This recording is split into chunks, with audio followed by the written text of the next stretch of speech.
toda a Galiléia, ensinando nas suas sinagogas e pregando o Evangelho do Reino. Todo mundo sabe o que é sinagoga?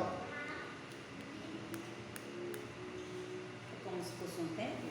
É uma congregação onde só se lia a Bíblia, só estudava a palavra de Deus. Os cultos, tipo esse aqui, de estudo bíblico, era na sinagoga. O templo, eles não iam lá para estudar, eles iam para oferecer sacrifício. Entendeu? Era para poder levar as ofertas e sacrificar os animais. O templo era para isso. Então, lugar de ensino, sinagoga.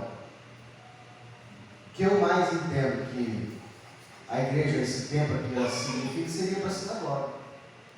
A união dos dois, né? A gente oferece o nosso sacrifício a Deus, através dos nossos louvores, nossos cultos, né? E aqui nós aprendemos a palavra de Deus. Talvez ainda não chegou o tempo disso aqui frutificar. Mas as igrejas, por exemplo, dos pastores que eu sigo, eu acompanho isso pela internet, elas são bastante gente lotada em ações bíblicas. O pastor dando estudo, através da Tecalão, todo mundo com Bíblia na mão, caneta, anotando o que ele vai dando de conteúdo. Ou seja, o que a gente quer implantar aqui não é algo que não existe em outro lugar. Tem dado certo em outros lugares. O problema é que aqui as pessoas ainda não aceitam.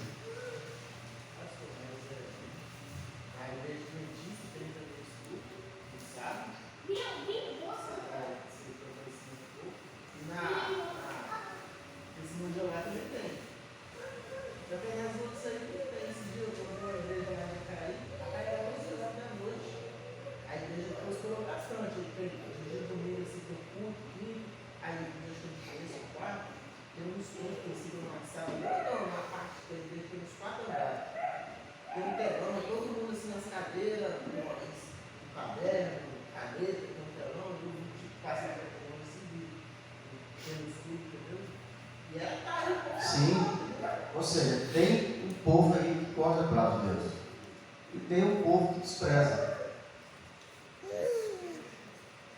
A gente vai vencer.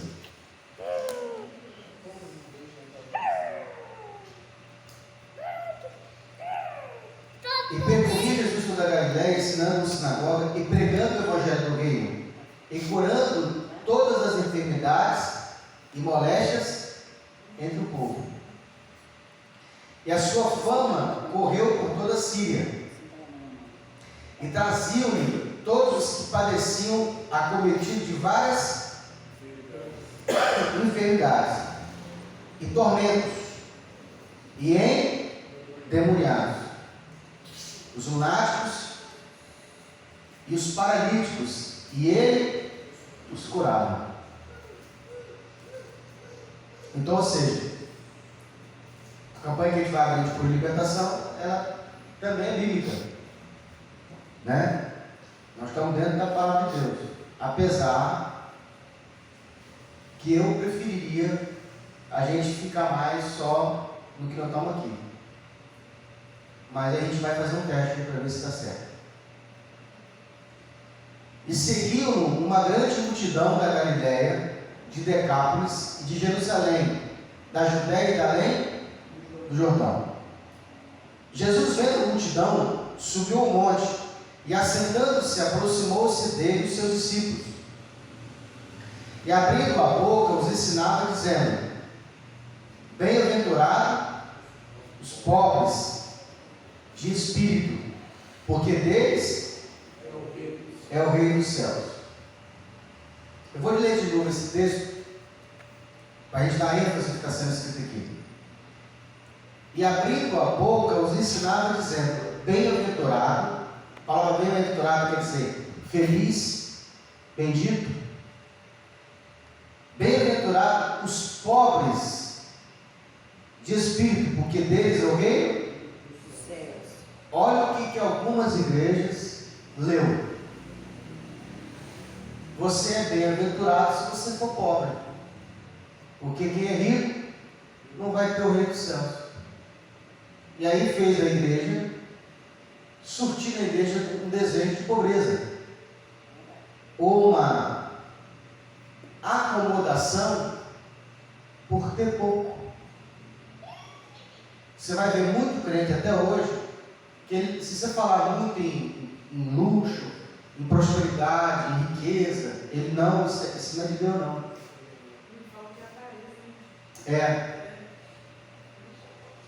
E vão tirar os textos e vão ensinar isso para a igreja errada. Irmão, o dia que você tiver tempo, lê o livro de 1 Samuel, que você vai ver a Bíblia descrevendo em detalhes as riquezas de Salomão. Quantos carros, quantidade de ouro, quantidade de prata, quantidade de cavalo. Por que a Bíblia faz isso? Se é contra a riqueza. Por que a Bíblia vai descrever em detalhes a riqueza de Jó? Isso que eu ia falar. Se isso não é importante. E detalhe, ela vai enfatizar que depois da aprovação, Deus multiplicou, deu ouro. Por que Deus, no Antigo Testamento, vai enfatizar que Deus chama Abraão e fala assim: Abraão, sai da tua terra, da tua parentela, para o lugar que eu te mostrarei, e você será rico. E depois de um certo tempo, enriquece Abraão. Irmãos, o desejo de Deus na sua vida é que você seja muito rico. O oposto disso é que você seja pobre. A pobreza é resistência. Você tem uma figura que vem na minha mente. Uma vez o cara colocou no morro uma pedra enorme. Imagina uma pedra grande, enorme. Isso diz assim: prosperidade, riqueza, na pedra. E um bonequinho embaixo, tentando segurar ela. Quando você quer ser pobre, é isso aí. Você está lutando por algo que é natural. É só você ativar a identidade de você, entender o porquê que você vai enriquecer. É claro que tem fases, né? Você não entrega a herança na mão de filho que não sabe lidar com a herança. Primeiro o filho tem que mostrar que ele amadureceu. Tem um livro, que é uma palestra, mas ele é um livro, do Tiago Brulé, que fala assim, que dinheiro é emocional. Você deveria pelo menos ouvir o vídeo na internet dessa pregação. Chega na internet e bota assim: Tiago Brulé, dinheiro é emocional. Você vai entender o porquê que você não tem tanto dinheiro como você deveria. Ele passou por uma fase difícil na vida dele, ele chegou a falir, quebrar, e aí ele foi entender como é que dinheiro é emocional.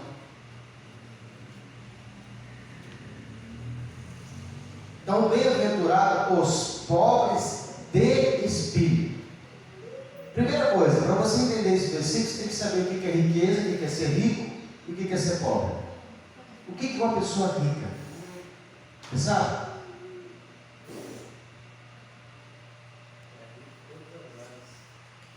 Não. Rica. Aí é prosperidade. Dinheiro. Oi? Rico. Rico é a pessoa que tem muito dinheiro. Porque se você não estudar nem a definição de rico, fica difícil de você entender o que é pobreza. O que para você é uma pessoa rica? A pessoa que pode perder tudo a capacidade de fazer. Não, aí é riqueza intelectual. Aí é um tipo de riqueza intelectual. Ou então financeira. O que é rico? O que é ser rico? Como é que seria a sua vida amanhã se você acordasse rico? Qual é a diferença que falei na sua vida? Então, a pessoa não falta nada. Oi? Não falta nada. Isso aí. Fica até te visão presente. O que ela quer, ela consegue. Vou te dar um exemplo. Quer andar de helicóptero? Ela pode. Quer andar de lanche? Ela pode. Eu quero comer uma coisa? Ela pode. Eu quero andar de carro tal? Ela pode. Rico é alguém que nada para ela é tão difícil de ter. Imagina uma coisa que você quer e você não consegue porque lhe falta dinheiro. Isso é limitação. Então, uma pessoa hoje rica é aquela pessoa que para ela tudo ela pode comprar. Qual é o carro mais caro? Ela pode comprar. O que é mais caro? Uma mansão? Ela pode comprar. É uma pessoa rica, é isso. Então, ou seja, ela tem recurso para o que ela quiser. O que a alma dela desejar, ela consegue satisfazer. Chega um nível de riqueza que você não consegue mais, perde o sentido do dinheiro. Tudo que é abundante perde o valor. De novo, tudo que é abundante perde o valor. Então, por que o dinheiro para você tem valor? Porque está escasso. O dia que o dinheiro para você for abundante, ele perde sentido. Por que, por exemplo, o Bill Gates, que é um dos homens mais ricos do mundo, ele não está mais preocupado em fazer dinheiro? O que a alma dele sente desejo agora? Porque, por exemplo, quando você não tem dinheiro, você precisa de dinheiro para poder fazer o quê? Satisfazer o desejo da sua alma. Quando você tem muito dinheiro, perde valor. Então, o que você precisa para poder ter? Você acordar de manhã e sentir desejo de levantar? Qual é esse sentido da vida? Para uma pessoa rica? Filantropia. Toda pessoa muito rica, ela já perdeu essa ambição, essa corrida que a gente tem. Você levanta de manhã cedo, penso eu, hoje eu vou comprar, hoje eu vou fazer dinheiro, hoje eu vou ganhar meu dia, não é isso? O rico não precisa disso mais, ele não tem isso mais, porque esses caras que jogam futebol aí, que são muito caros, o Neymar, o Messi, eles estão ganhando assim, ó, por hora, por segundo. Por segundo. Está passando o segundo, está ganhando o dinheiro na conta do cara. Então o cara levanta e fala assim: o que eu vou fazer? A alma dele sente sede, sente. Qual é o sentido da vida? Aí sabe o que os caras fazem? Igual o Mark Zuckerberg. O Bill Gates, todo o faturamento da empresa dele, depois ele pega e doa. Faz filantropia. Ele quer tratar a água da África, que é um país que tem água ruim. Lá o esgoto é aberto. O cara chegou num nível tão grande de prosperidade que ele se contenta com pouco, baixou o padrão de vida um pouco, para ir lá fazer o quê? Filantropia. Porque a alma dele está vendo desejo nisso. Ele sente prazer nisso. Não é mais em fazer dinheiro, não é mais andar de carro novo, não é mais andar de helicóptero. E isso a gente está querendo fazer, porque não chegou lá. Eu posso contar para vocês um segredo? Há uns anos atrás, eu ficava chorando para comprar um carro melhor, porque eu tinha um Gol velho e eu precisava trocar. Quando Deus abençoou minha vida, comecei a comprar um monte de carro, perdeu o sentido. Para mim não faz diferença andar no Corolla, andar no mais novo, andar no pequeno, porque hoje o meu desejo não está nisso mais, porque tudo que é demais perde o valor. Começou a ter abundância na sua vida, sua alma água. Por exemplo, a gente aqui não dá valor à água potável. Que água torneira? Tem o tempo todo. Tem abundância. Você dá descarga para a água potável. Você joga a bosta que você joga no vaso com água tratada. Lá fora, eles não têm. Então lá fora, o valor lá é o quê? Na água? É muito. Mas para nós aqui não tem valor. Porque nós temos em abundância. Você levanta de manhã e não percebe. Respira. Tem tanta abundância de respiração que você não sente falta. Mas joga você dentro do mar para você ver. Como é que esse pouquinho de oxigênio que te falta, que aqui você tem abundância e não dá valor, lá faz tanta falta. Então, nós estamos definindo aqui primeiro o que é riqueza e o que é pobreza. A pobreza é quando está me faltando algo, ou eu não consigo ter aquilo ali. Então, o que Jesus está dizendo? Bem-aventurado os pobres. Então, pobre é alguém que tem necessidade de algo. Só que Jesus está falando assim, pobre de espírito, não é pobre de dinheiro. Que é bem-aventurado os pobres de espírito. Então a mensagem correta é o seguinte: bem-aventurado é você que o seu espírito é pobre, ou seja, nunca satisfaz o que Deus te deu. Você é dependente de Deus todos os dias, no espírito, ou seja, nunca Deus te deu tanto que você não precise mais. Então toda pessoa que levanta de manhã e fala: Senhor, eu sou dependente do Senhor, não me falte. Não, eu te dei ontem. Não é o suficiente. O que o Senhor me deu foi só para ontem. O que o Senhor me deu foi todos os os dias você está dependente de Deus. Em tudo você ser dependente dele. É.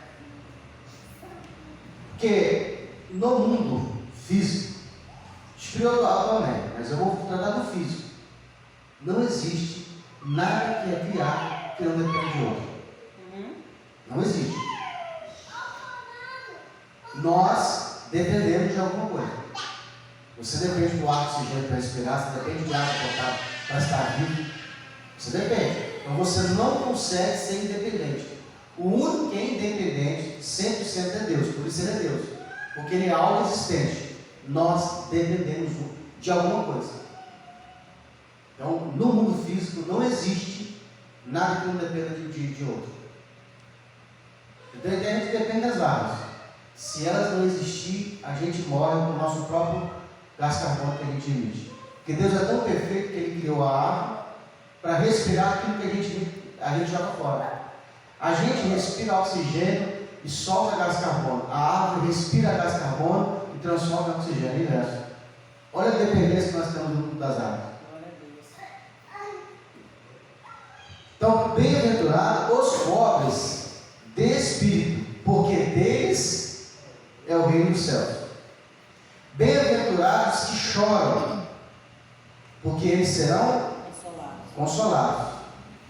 Mas esse choram aqui não é chorar pelos seus próprios pecados, é chorar pela justiça de Deus.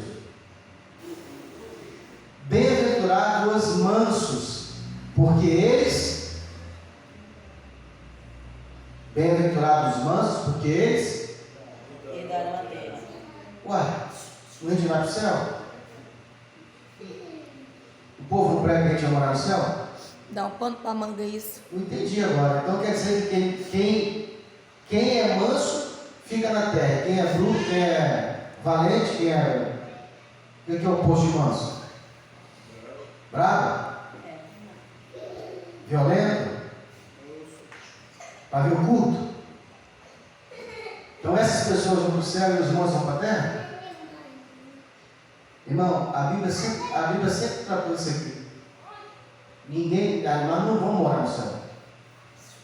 Ó, a gente vai ter um período que vai passar lá. As bodas serão na cidade santa. Alguns verão a Deus.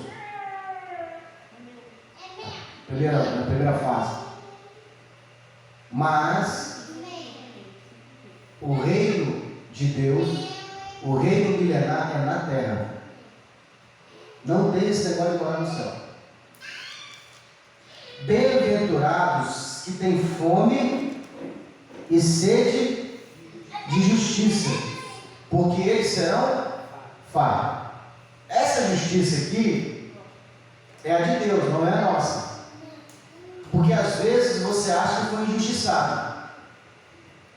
Quem já se sentiu injustiçado? Agora, nem sempre, por fato de você se sentir injustiçado, já que você foi. Sabia disso? Hoje, por exemplo, eu atendi uma esposa de um motorista que fechou um contrato com a empresa e ela me ligou para desabafar, porque ela se sentia injustiçada. E ainda me ameaçou, porque crente ameaça. Ela falou assim: Deus vai pesar a mão sobre você. Eu falei: glória, receba. Porque eu pesar a mão para ela é Deus me castigar, e eu sei que pesar a mão é Deus abençoar. Dá uma pausa. Para uma pessoa. O que eu tenho misericórdia? É que se eu estivesse naquele lugar, você troca de lugar. Só pode exercer misericórdia quem está no nível acima. Quem está abaixo não tem como ter misericórdia. Por exemplo, quem está acima exerce misericórdia para quem está abaixo.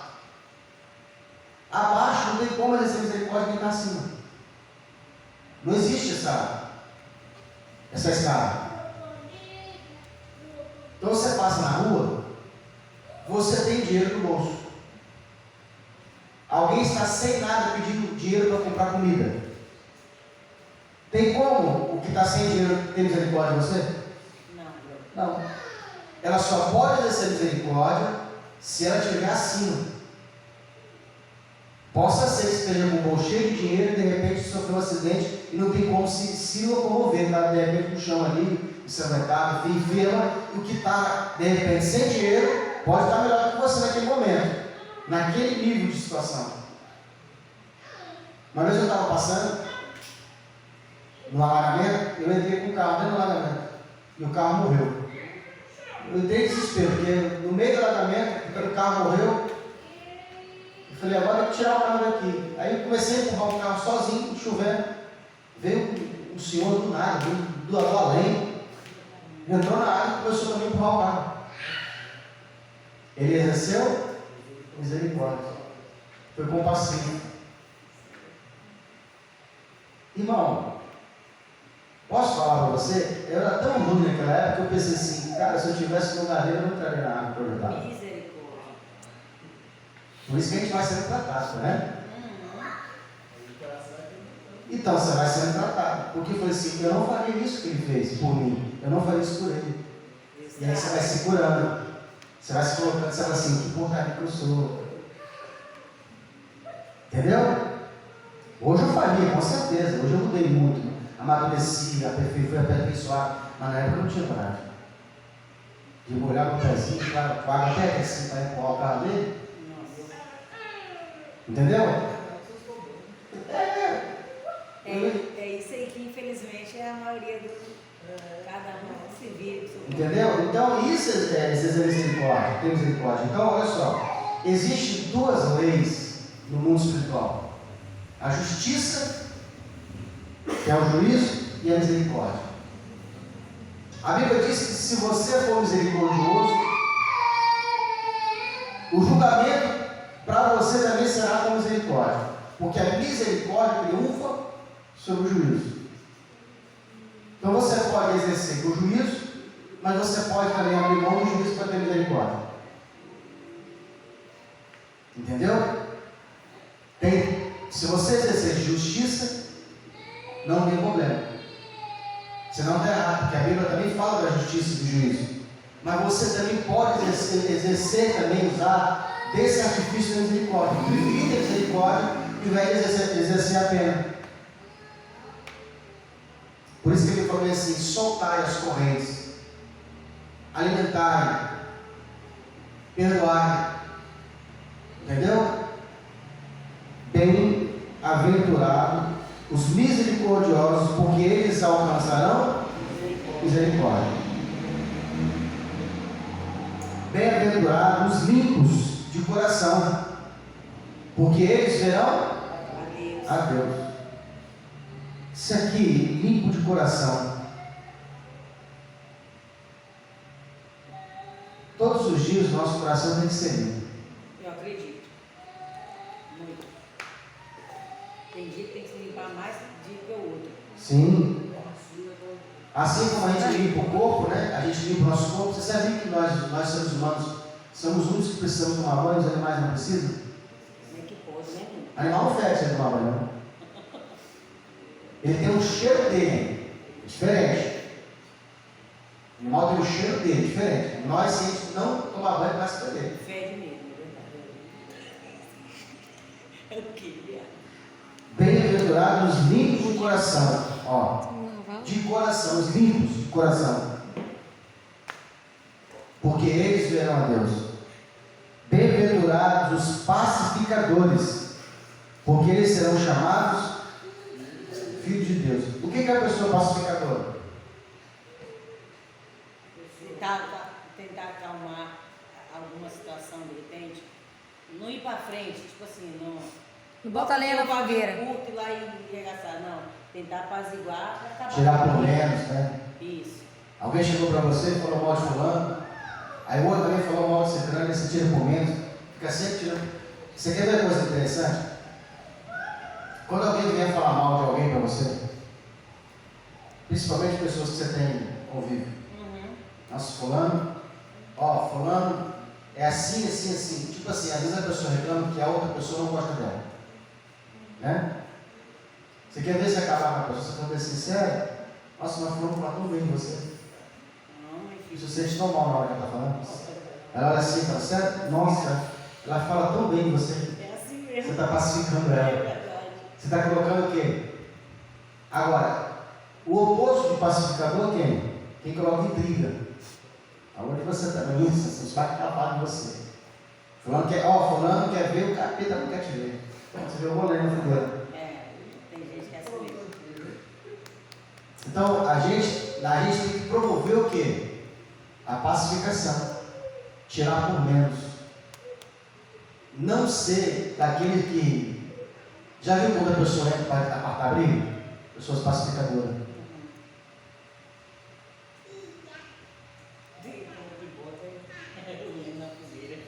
Tem gente que gosta. Tem gente que quer ver o circo pegar fogo. Bem-aventurados que sofrem perseguição, mas é por causa da justiça. Não é por causa das que você arruma, não. Nossa. Tem gente que arruma confusão e aí depois ele fala assim, estou sendo perseguido, não, por causa dos seus pecados. Foi também, né? Essa perseguição aí não tem bem-aventurança, não. Tem nem como te ajudar, amigo, né? Bem-aventurados que sofrem a perseguição por causa da justiça.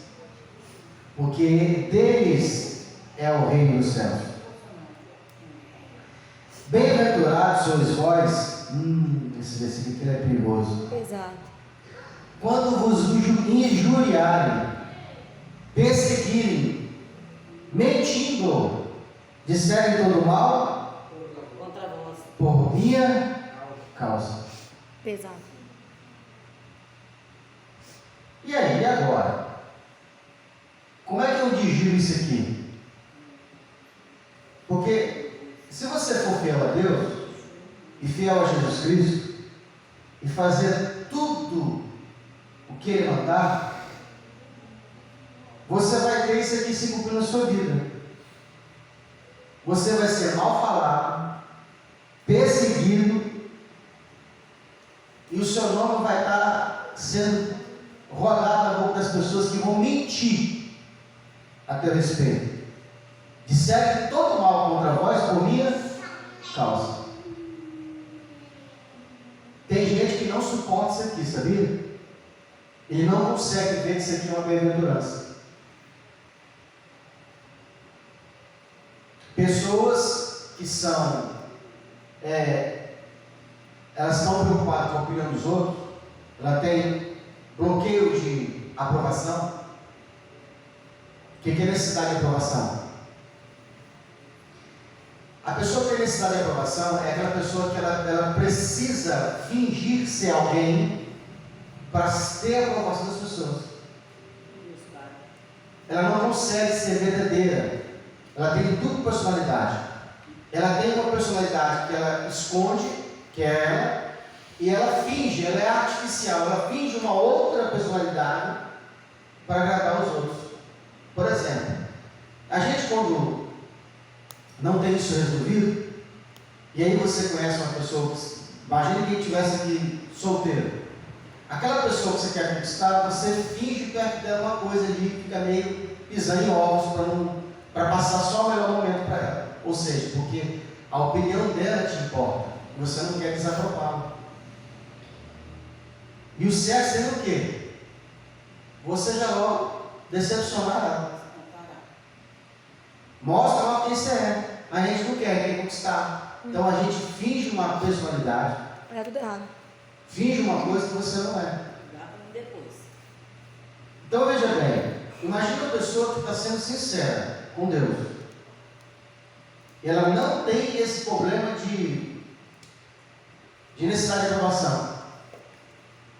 Quando ela for perseguida, que alguém falar mal dela, e vai inventar um mal, vai falar uma coisa que ela não é, vai defamar o nome dela com mentira, ela vai entrar em colapso.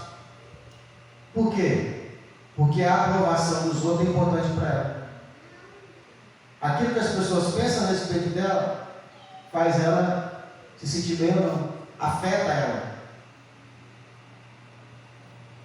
Então, uma das coisas que a gente precisa entender é ativar a identidade, quem você é para Deus, isso que importa.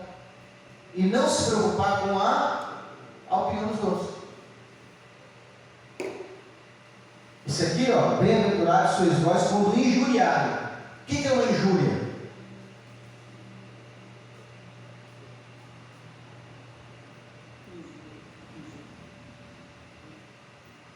Ainda não está falso testemunho? Isso aí. Você fala assim, nossa, fulano está batendo palma não. É uma coisa que eu não fiz. Injúria. Ó, e perseguir, o que é perseguição? Ela estudou em casa hoje. Parece que a pessoa te mira. Perseguição é quando a pessoa te mira.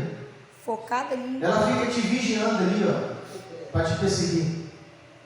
Desse jeito. O seu nome não sai da boca dela. Rapaz, açúcar. Tá pior que prato de micro-ondas rodado. Ó, e mentir. Como ela não consegue encontrar defeito e falha em você, ela vai mentir e dizer que você tem uma falha. Rapaz, é verdade, hein? Inventar. Verdade. Eu acredito demais nisso. Posso dar um exemplo político aqui? Oxe, vontade. Como não encontraram a falha do presidente, Isso aí. inventaram uma, dizendo que ele era genocida. Isso mesmo. Dizendo que ele matou muitas pessoas porque ele não comprou vacina. Isso. E aí jogaram isso na mídia, isso que eu quero falar. Aí tem uns bobos que comem qualquer coisa. Pegou isso aí e acreditou. Mas não sabe da verdade. Porque, primeiro, genocida é quando alguém mata uma população inteira. Ai, ai. E ele não foi ele que matou. Não foi ele. Foi o vírus, que não foi ele que criou. A vacina, nem existia a vacina. Como é que ele vai comprar uma coisa que não existe? Outra, quando surgiu uma, ele só pediu o seguinte: tem garantia? Porque se ele compra e ela não presta, ele é responsável. Do mesmo jeito. Se ele demora e pede para comprar, ele é responsável você. Se ficar de pé, é culpado. Se sentar, é culpado. Acabou. Ó, se respirar, é culpado. Se perder a respiração, é culpado. Isso é perseguição. Então, você que fica tentando acertar para que o outro não te acuse, você não vai conseguir, porque independente, acertando ou não, ele vai falar mal de você. É por isso que eu decidi não me preocupar mais com a opinião dos outros. Exatamente. Melhor coisa. Porque tem pessoa que ela existe que você só fala a verdade, mas ela pode mentir. Isso. Então, se você encontrar uma mentirinha assim na sua boca, ele te defende de mentiroso. Mas toda a verdade que você fala, ele fala que você mente de um jeito. Exemplo clássico disso: quando o inimigo não conseguiu roubar o José, quando a mulher de Potifar não conseguiu cair com ele, o que ela fez? Acusou ele de ter feito do meu jeito. Exatamente.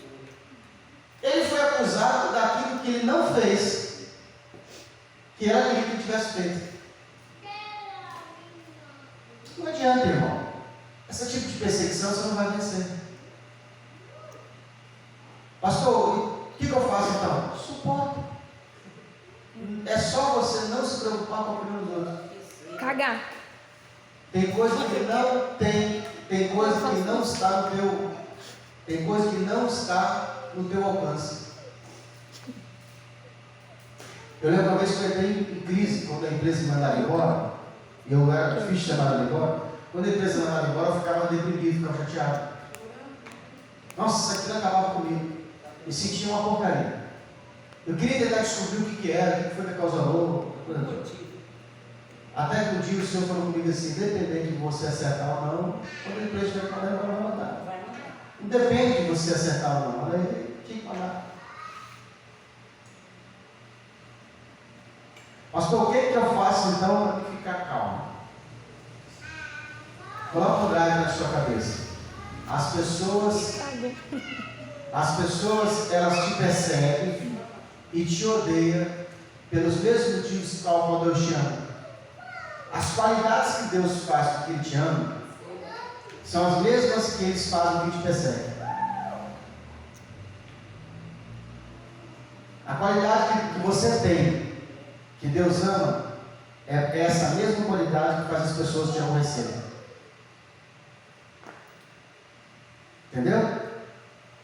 Se você é uma pessoa, por exemplo, íntegra, uma pessoa justa, às vezes a sua justiça faz com que o outro tenha raiva de você. Às vezes você é fiel. E a sua fidelidade incomoda os outros. Nossa, como, hein? Entendeu? Aí é onde gera uma certa inveja, É. né? Como ela não consegue, ela fica com raiva, porque ela não consegue ser o que você é, ou o que você é. Ela não consegue, então ela começa a fazer o que? Te perseguir, porque ela vê em você o que ela queria ter e não consegue. Ah, isso mesmo. Ela fica triste por não ter o que você tem. Também. Entendeu? Vou seguir. Então, como ela está triste porque ela não consegue ser e ter os dados que você tem, ela te persegue, vai tentar te parar. Porque o seu sucesso naquilo que você faz incomoda ela. E como? Irmão, faz um teste. Levanta de manhã cedo e dá uma volta no seu quarteirão. Faz isso repetidamente para você ver se não vão falar mal de você. Nossa. Fulano agora vai trabalhar. É, fala mesmo. Não consegue fazer esse seguinte. É verdade. É. Chega de tu quase me tropeçar. Uma vez eu quase que quebrei o dedão assim, ó. Você viu fulano? A pessoa não consegue de mim, ó. Na Tá cara. malhando. Nossa, Fazer uma fulano, simples caminhada. fulano tá engordando, tá trabalhando, né? Até esse horário, não estranho, hein? Entendeu? Acredito, é verdade.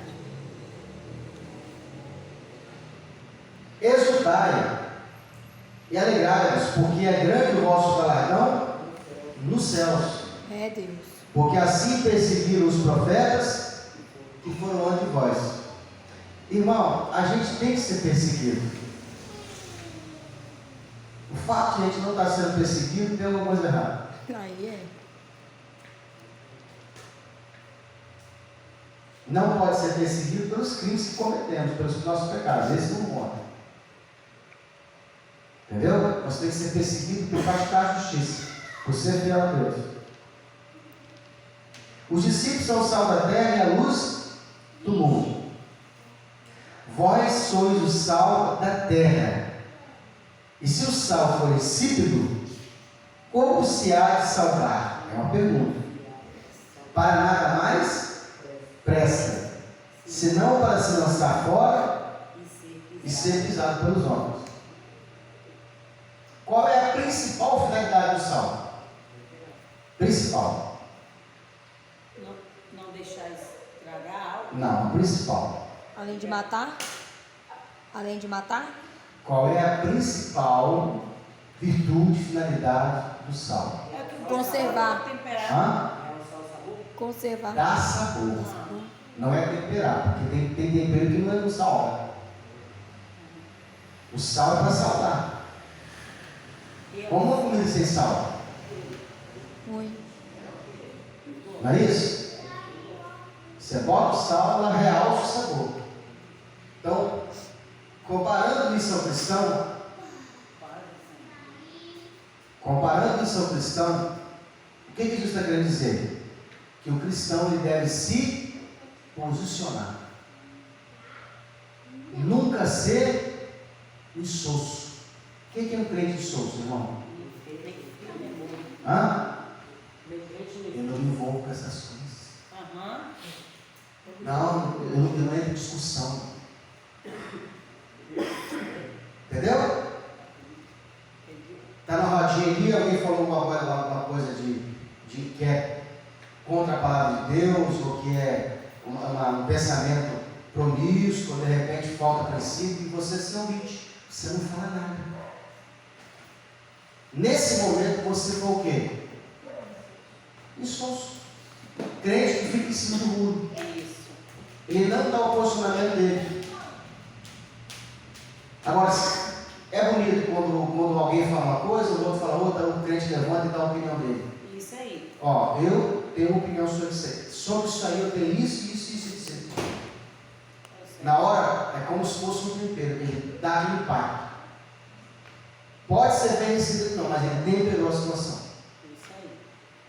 Uma vez fizeram uma pergunta para o Cláudio Duarte no programa de televisão, e quem fez a pergunta era a filha da Beth, era menina e virou menino. Ela foi perguntar acerca de uma coisa e ele pegou e falou: eu não sou contra, fui criado por pessoas assim, tenho parentes assim, Mas a minha opinião é o seguinte: os meus princípios eu não uso É os isso valores. aí. É disso aí que eu falo.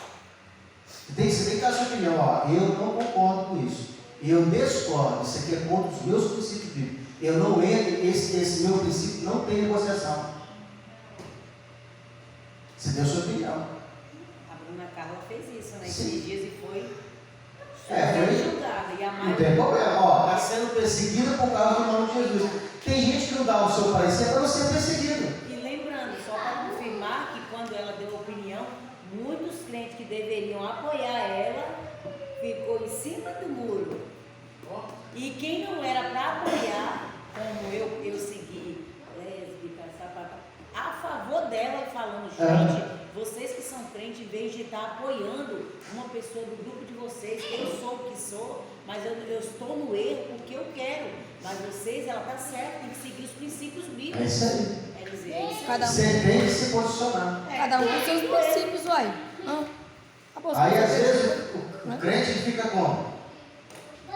Se muro. Pronto. Nesse momento você foi uma pelota de sal insípida, que não teve sabor nenhum, não fez diferença.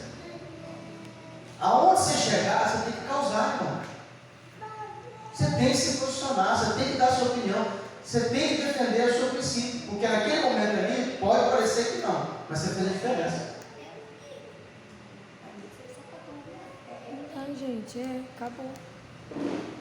Vós sois o sal da terra. Deus está contando com você, para onde você estiver, você causar o quê? Você está fazendo diferença. Irmão, a principal qualidade do sal é o quê? Salgar. Tem vários temperos ali na mesa, certo? Ninguém sabe o que é um. De repente você pega o sal, opa, esse aqui já é sal. Ó, vou fechar o olho, botar na boca, você sabe o que é. E tem crente aí que você não sabe o que é. É insípido, né? A pessoa